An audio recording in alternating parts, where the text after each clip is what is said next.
Rocky Mushiri, Masi Ingado and Aguda Luanga were among those who emerged victorious as the two-day National Under-17 Chess Championships ended at Makini School in Nairobi.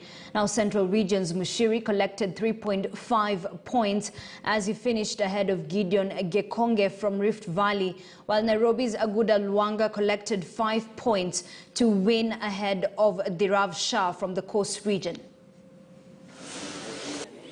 When you make 3 level moves, you lose the game. Yes. Speak loudly. Speak loudly. The tournament was a bit tough, but I still made it to the top. Okay. Why do you think you made it to the top? Because I started practicing and playing since 2019. When you make 2 illegal moves, you lose the game. Yes.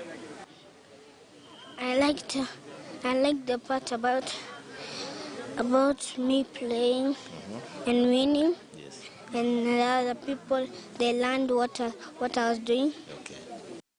The National